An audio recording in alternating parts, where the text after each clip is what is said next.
Hey everybody, welcome to Meep Radio. Today our topic is going to be the top 10 complaints about massage therapists given to us from selfgrowth.com. I'll post a link in the description below. So let's get started. If any of you out there watching this video have been to a massage therapist or are currently a massage therapist, some of these 10 little rules here can seriously help you to maintain business or create business for yourself. So let's get started. Number 1, massage therapists who don't return your phone calls. Now, if you're a massage therapist or any type of a therapist for that matter, if you own a business and people are calling you and you don't return phone calls in a timely manner, then obviously the person on the other end of the line is really they're gonna start to wonder how professional you are. If you're not returning your phone calls. So this is one thing that's it's kind of major in the business. You know, people are coming to you for a service that, you know, while as massage therapists we see as needed and we see as a necessity, but somebody else, they might just go looking through the phone book to find another therapist. So make sure that you're calling back your clients in a timely manner and maintaining a level of respect that you would want in your own life. Number 2, routine massages are boring. Now, I commented on this in my last attempt at this video, but this paragraph absolutely makes zero sense. The grammar in here is just kind of terrible. They say boring about 20 times, which made me bored reading it, so I'm not going to read the whole thing to you. So basically, a massage therapist will have kind of a sequence, and they kind of get into a groove, and they do what they want to do, you know? So if you're a massage therapist, and this goes to you, make sure and try anyway to keep your massages lively, upbeat, change some things around, you know, experiment, see what feels better, what doesn't feel that great, you know, try different modalities, try different things, take some continuing education courses if you feel that you're kind of getting a little bit bored with your everyday practice. You know, if you're a Swedish massage therapist and that's what you want to do and you want to focus only on relaxation, then focus only on relaxation. You don't necessarily have to do these things because people will come to you. But it's all in your presentation and it's all in your delivery of that massage that's really going to make that person want to come back to you instead of Joe Schmo down the street. So just keep things interesting. Number 3, don't forget the needs and or special requests of the client. This is a very, very important one, guys. Now, if a client comes in and they say, I'm having a lot of lower back pain, as massage therapists, you know that lower back pain doesn't necessarily mean that it's coming from the back. It could come anywhere from the feet, from the hands, to posture, to the back of the neck, to the front of the chest. It could have any number of actual culprits. But if someone's specifically requesting that you work on their lower back, go ahead, work on their lower back, but just recommend to them, you know, if you're having these types of issues, there are other areas that we may need to work on because they directly affect that area. So while you may be feeling a lot of pain back there, it's not necessarily the culprit of the pain. Keeping an open line of communication with your client really helps them to understand what's actually going on and provides a level of respect and unity between the two of you to let them know that they are not only wanted, but they are invited to ask questions and you want what's best for them. Number 4, unpleasant body odor. Now, specifically speaking in the paragraph, they talk about smokers and that's pretty much it. So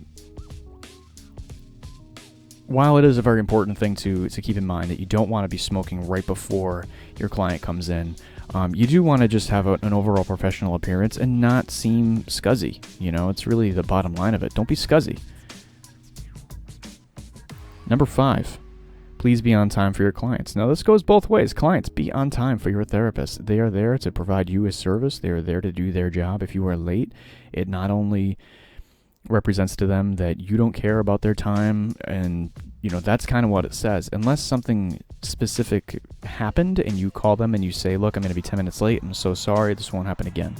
You know, that's one thing. But if you're chronically late for appointments, it just kind of, even if you're not this way, it kind of just sends the message that other people are not as important as whatever it is you happen to be doing. So just make sure that you plan out your day accordingly, because it keeps everything going smoothly. The therapist most likely will have other people after you to provide massages for, so just keep that in mind, that you're not their only client and you just want to be respectful. And massage therapists, be on time for your clients. There's nothing that they want more than an on-time massage therapist. They are there to relax and to relieve stress. They don't want to be thinking that they're at the wrong address or that maybe you're just not showing up at all.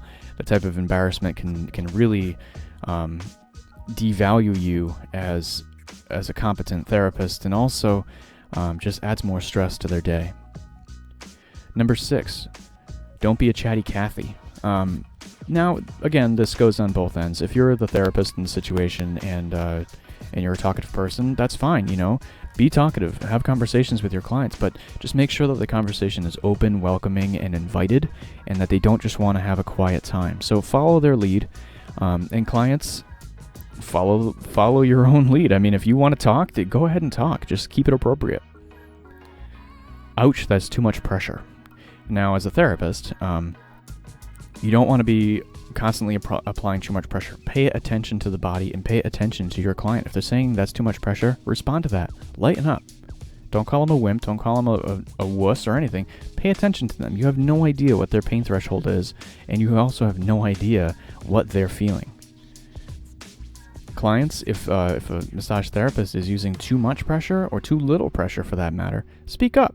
Don't be afraid to just talk to them and communicate with them openly and let them know what they're doing, if it's helping or if it's hurting.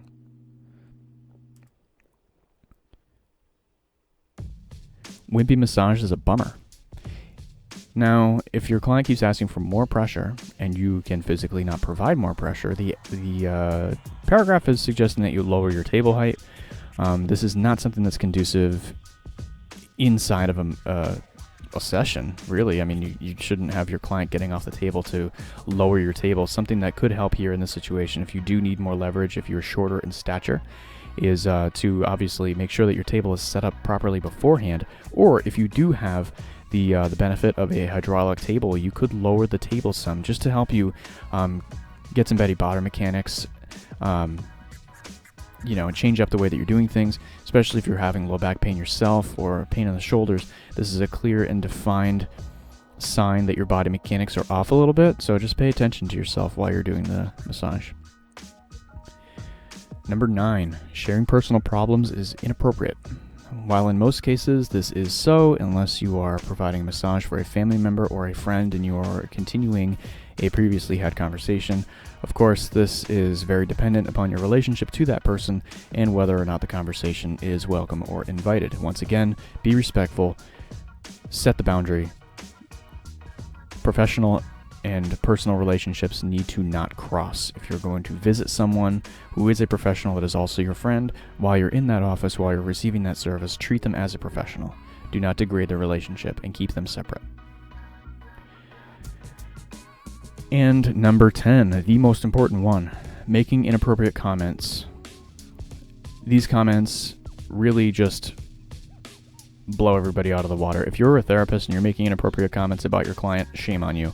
And if you're a client and you're making inappropriate comments or suggestions to your massage therapist, you might as well just walk out and leave, because they will not take you ever again. Okay? Massage therapy is a very intimate experience between the client and the therapist. I mean, obviously, the therapist is working on your body. You can't really get any closer here. I mean, you wouldn't go to your doctor and be like, oh, hey, why don't you do this for me too while you're at it? You know what I mean?